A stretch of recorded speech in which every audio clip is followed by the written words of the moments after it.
Hello students, आगे बढ़ते हुए अब हम करेंगे प्रश्नावली 13.4 का प्रश्न क्रमांक 5। तो चलिए सबसे पहले प्रश्न पढ़ लेते हैं। इसमें लिखा है कि पीतल से बने एक अर्ध गोलाकार कटोरे का आंतरिक व्यास 10.5 सेंटीमीटर है। तो इसमें ये बताइए, ये क्या लिखा है? अर्ध गोलाकार लिखा है ना। तो ये जो पूरा सवाल है ये अर्धगोले से संबंधित है। ठीक है, पूरा गोला नहीं है, अर्धगोला है। आगे लिखा है कि रुपए 16 प्रति 100 सेंटीमीटर वर्ग की दर से इसके आंतरिक पृष्ठ पर कलई करने का व्यय ज्ञात कीजिए। तो देखिए, पीतल के जो बर्तन हैं ये पुराने समय में चलते थे। कई कई घरों में आज भी मिल जाएंगे, लेकिन उनका इस्तेमाल बहुत कम होता है।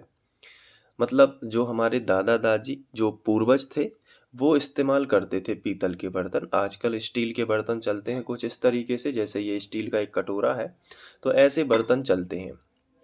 तो जो कटोरे होते हैं वैसे तो आपने देखे ही होंगे, तो वो अर्ध गोलाकार होते हैं। आपने बचपन में कटोरे में से बहुत खाया होगा और अभी भी खाते होंगे। तो वो अर्ध गोले के साइज का होता है। पूरा गोला क्या होता है? पूरा गोला एक गेंद जैसा होता है। जैसे आप ये बॉल देख पा रहे हैं ना, ये एक पूरा गोला है। लेकिन अगर इसको बीच से चाकू से काट दें तो ये अर्ध गोला बन जाएगा, जैसे हमारा कटोरा होता है। आप समझ गए होंगे। तो वो अर्ध गोला कहलाता है। तो उसके दो व्यास होते हैं, वो परत के आधार पर डिसाइड होते हैं। जैसे अगर मैं यहाँ पे कागज पर एक अर्धगोला बनाऊं कुछ इस तरीके से, तो ये आप देख सकते हैं कि ये अर्धगोला या कोई कटोरा हम समझ सकते हैं। तो इसका ये सेंटर होगा और ये इतनी मोटा जो है, इतनी मोटी उसकी जो है धातु होगी जिससे वो बना है। जैसे हम इसमें देखें तो ये कटोरा है ना, तो इसकी इतनी पतली ये धातु है जिससे ये बना है, स्टील है, तो ये इतनी पतली है। तो लेकिन फिर भी अगर हम इसको और जूम करके देखें तो एक अंदर का, पहली बात तो ये पहले एक अंदर का पृष्ठ होता है और एक बाहर का।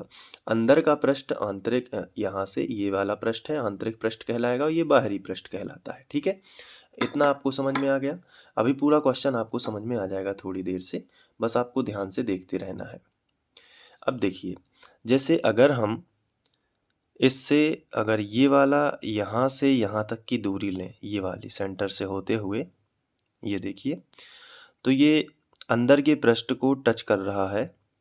ये जो वृत्त है अंदर बना हुआ है, ये देखिए, ये जो वृत्त है जो कि कटोरे में ऐसे ये कहलाता है। ठीक है, ये वाला। तो अगर हम इसको देखें यहाँ पे, तो इसके सेंटर से ये जा रहा है तो ये कहलाता है आंतरिक व्यास। अंदर के पृष्ठ से टच होके जाएगा तो आंतरिक व्यास। और अगर बाहर से टच होके केंद्र से इस तरफ भी बाहर टच होगा बाहरी पृष्ठ से, तो बाहरी व्यास कहलाता है। अब चूंकि इसके आंतरिक पृष्ठ पर कलई करना है, मतलब आंतरिक पृष्ठ पर हमें कुछ पोतना है, पेंट करना है, तो आंतरिक पृष्ठ पर यदि हमें कलई करना है तो इसका मतलब ये रहेगा कि आंतरिक व्यास चाहिए होगा हमें। आंतरिक व्यास हमें दिया गया है यहाँ पे। तो हम क्या करेंगे, आंतरिक व्यास से त्रिज्या निकाल लेंगे और इसका जो अर्धगोले का जो आंतरिक पृष्ठ होगा वो होता है 2πr²। बाहरी पृष्ठ भी होता है 2πr²। असल में हम बोले तो इसका पृष्ठ क्षेत्रफल होता है अर्धगोले का 2πr²। पूरा पूरा गोला होता है, यहाँ पे और बंद हो जाता तो ये पूरा गोला कहलाता। पूरे गोले का कितना होता है 4πr²। इसको अच्छे से समझना। लेकिन आधा गोला है और इसके कलई कहाँ होगा, इसके आंतरिक पृष्ठ पर। मतलब जैसे ये कटोरा है तो इसके यहाँ पे कलई करना है इस तरीके से, है ना। तो यहाँ पे जब कलई करना है तो इसका मतलब क्या होगा कि इसके आंतरिक पृष्ठ पर पोतना होगा। तो आंतरिक पृष्ठ क्षेत्रफल कितना होगा तो वो हम निकाल लेंगे। और आंतरिक पृष्ठ क्षेत्रफल होता है 2πr²। कितना होता है 2πr²। तो बस आपको क्या करना है, आर का मान क्या है, कहाँ से मिलेगा, ये फॉर्मूला लगाना है। आर का मान कहाँ से मिलेगा, व्यास से। व्यास का आधा करोगे तो आर का मान मिल जाएगा, 2πr² में रख दोगे तो मान आ जाएगा। जो भी क्षेत्रफल आएगा उसको फिर यहाँ से सेट करोगे कि 16 रुपये प्रति 100 सेंटीमीटर। तो फिर आप क्या करोगे कि 100 सेंटीमीटर स्क्वायर के लगते हैं कितने, 16 रुपये। तो आप यहाँ से निकालोगे तो 1 सेंटीमीटर के कितने लगेंगे। तो ये जो 100 है ये गुणा में है, ये बटे में आ जाएंगे। तो 1 सेंटीमीटर स्क्वायर की आप यहाँ पे निकालोगे तो 16/100। रुपए लगेंगे, लगेंगे कि नहीं? तो जितना सेंटीमीटर हमारा इस सूत्र से आंसर आएगा उसका इसमें गुणा कर देंगे तो आंसर आ जाएगा। आइए इसको थोड़ा अच्छे से समझते हैं। सबसे पहले हम लिखेंगे दिया है और क्वेश्चन देख के आपको लिख देना है अर्धगोलाकार कटोरे का आंतरिक व्यास। तो यहाँ पे आपको वो पूरा मान लिखना है 10.5 सेंटीमीटर। तो यहीं से आप आंतरिक व्यास के नीचे लिखोगे आंतरिक त्रिज्या। ठीक है, तो आप यहाँ पे वो लिख लोगे आंतरिक त्रिज्या और व्यास का कर दोगे आधा। आधा कैसे करते हैं? इस पूरी संख्या के बटे में 2 कर देना, तो 10.5 बटे 2। तो दशमलव यदि हटाना है तो नीचे 0 बढ़ा दो, तो दशमलव हटाएंगे तो 105 आ जाएगा। ठीक है, और दशमलव हटाया तो नीचे एक 0 बढ़ाएंगे तो 2 के बाद 2 तो पहले लिखा ही था और इस दशमलव हमने जो हटाया इसका यहाँ पे 0 आ जाएगा। तो 105/20 आ गया ये आंतरिक त्रिज्या। इसे हम r से दर्शा देते हैं। तो 105/20 इसको कैंसिल करना है तो 5 से कैंसिल हो रहा है ये, 5 के 20, तो यहाँ पे आएगा 4, ये बटे ज्यों का त्यों। यहाँ पे 5 दूनी 10 और 5 एकम 5, 21/4 आ जाएगा। ठीक है, तो ये हमने कर दिया किससे? 5 से कैंसिल किया है, ध्यान रखना 5 से कैंसिल किया है। 5 दूनी 10, 5 एकम 5। अब इसके बाद अर्धगोले का जो आंतरिक पृष्ठ है वो निकालेंगे, तो लिखेंगे यहाँ पे अर्धगोले का या अर्धगोलाकार कटोरे का आंतरिक पृष्ठ। तो वो कितना होता है? 2πr², यही होगा ना? तो बस यहाँ पे मान रख दीजिए 2 ज्यों का त्यों, पाई का मान 22/7 ही लेना है और r का मान कितना है? 21/4। तो 21/4, लेकिन r पर है वर्ग, मतलब r के मान को 2 बार लिखना है। तो 21/4 को गुणा में 2 बार लिख देना, 21/4 गुणित 21/4। अब यहाँ से देखिए 7 एकम 7 और 7 तिया 21, ये 3 से हो गया। अब देखिए यहाँ से 2 एकम 2, ठीक है, और ऊपर नीचे के कैंसिल होते हैं और 2 दूनी 4। अब ये 2 से ये 22 हो जाएगा, 2 एकम 2 और 2 ग्यारम 22। तो ऐसे कैंसिल करते हैं। ठीक है, अगर आपको समझ में नहीं आया तो थोड़ा सा रिवर्स करके फिर से देख सकते हैं। अब 11 गुणित 3, ऊपर क्या बचा? 11 गुणित 3 गुणित 21 और बटे में 4। ठीक है, तो बस अब गुणा कर देना और तो कुछ बचा नहीं है। ठीक है, बटे में ये 4, 7 तो हो गया कैंसिल। 11 तिया 33, 33 गुणित 21 और बटे 4। अब 21 का 33 में करोगे गुणा, तो रफ का इस्तेमाल करते हैं। तो यहाँ पे लिखेंगे 33 और यहाँ पे लिख देते हैं 21। 1 का करेंगे तो 33 ही आएगा और 2 का करोगे तो 2 तिया 6 और 2 तिया 6, प्लस कर दो 3, 6 3 9 और 6 ज्यों का कितना आया? 693। अब 693 जो आया है इसमें 4 का भाग भी करना है, तो पहले इन दोनों का गुणा कितना आया? 693 बटे कितना कर लो? 4। अब भाग कर दो 4 से, तो 4 एकम 4। ठीक है, तो 6 में से 4 चला गया, कितना बचा? 2। और ये 9 जो है ये अब यहाँ पे लिख लेंगे क्योंकि भाग नहीं जाएगा अकेले 2 में। अब 4 की दुनिया ऐसी पढ़नी है कि 29 से ज़्यादा ना हो। तो 4 दूनी 8, 4 तिया 12, 4 चौके 16, 4 पंचे 20, 4 छंग 24, 4 सत्ते 28, 4 सत्ते 28। 29 से एक ही कम रहेगा। 29 में से 28 जाएंगे तो एक बचेगा, ये 3 यहाँ पे आ जाएंगे। पर देखिए 4 तिया 12 है ना, तो 13 में से 12 जाएंगे तो कितना बचेगा? 1। यहाँ पे दशमलव, यहाँ पे 0 क्योंकि भाग नहीं जाता था। अब 4 दूनी 8, पर कितने बचेंगे? 8 में से 10 में से 8 जाएंगे तो कितने बचेंगे? 2 बचेंगे ना। अब देखिए यहाँ पे 0 बढ़ा सकते हैं आप, तो 4 पंचे 20। सो 173.25 आंसर आएगा।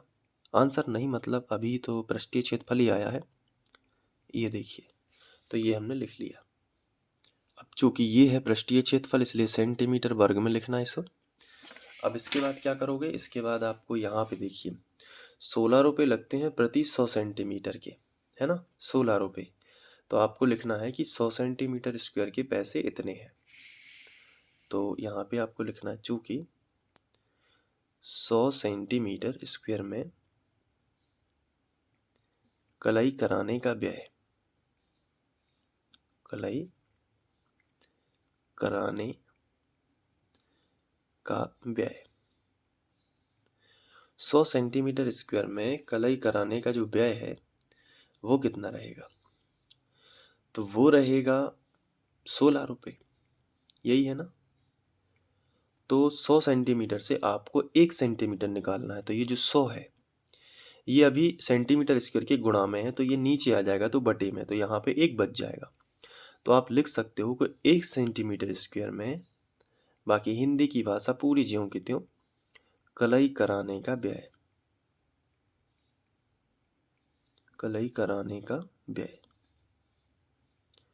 और बराबर के नीचे बराबर 16, और ये जो 100 है ये गुणा में था, ये नीचे लेके आ गए तो बटे में, तो आ गया ना 1 सेंटीमीटर स्क्वायर में कलई कराने का व्यय इतने रुपए। तो निकालना कितने में है? इतना, इतने में, इतना है आंतरिक पृष्ठ क्षेत्रफल, तो इतने में कलई कराना है। तो इसका 173.25 का दोनों पक्षों में गुणा करना है। किसका? क्योंकि हमें इतने में कलई कराना है।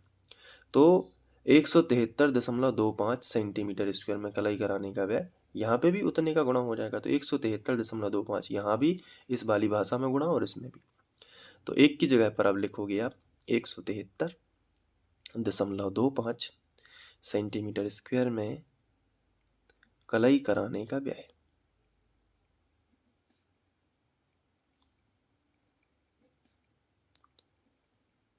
तो यहाँ पे भी इतने का गुणा होगा, इस एक में हुआ ना गुणा इतना, तो इसमें भी होगा। तो 16/100 गुणित 173.25। अब देखिए यहाँ पे सबसे पहले तो आपको क्या करना है कि आप इसको कैंसिल मत करिए। सबसे पहले आप क्या करिए, 16 का इसमें गुणा कर दीजिए। 16 पंचे 80, 80 का शून्य, हासिल आ जाएगी 8। ठीक है, 16 दूनी 32, 32 और 8 40, 40 का शून्य, हासिल आ जाएगी 4। ठीक है, 16 दिया 48, 48, 48 में 4 जोड़ेगी तो 49, 50, 51, 52, 52 की 2, हासिल आ जाएगी 5।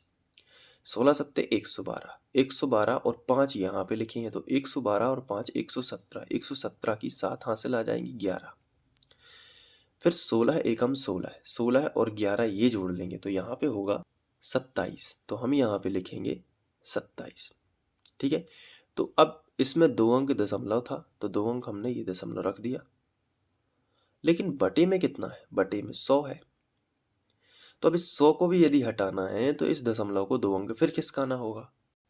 तो यहाँ पे क्या होगा, इस 100 को हटाना है तो दशमलव इस तरफ खिसक आएगा 2 अंक, क्योंकि बटे में 2 जीरो है, तो आएगा 27.72। और ये व्यय है, व्यय मतलब खर्चा, तो ये रुपए में आएगा। तो इतने रुपए लगेंगे। तो इसकी जो फिनिश लाइन होगी वो इस तरीके से होगी, अतः अर्धगोलाकार कटोरे के आंतरिक पृष्ठ पर कलई कराने का व्यय 27.72 पैसे या 27 रुपये 72 पैसे होगा। तो वैसे भी लिख सकते हैं, तो अब आप इसको नोट कर सकते हैं यहाँ से। ये देखिए, ये पूरा आप अच्छे से लिख लीजिएगा।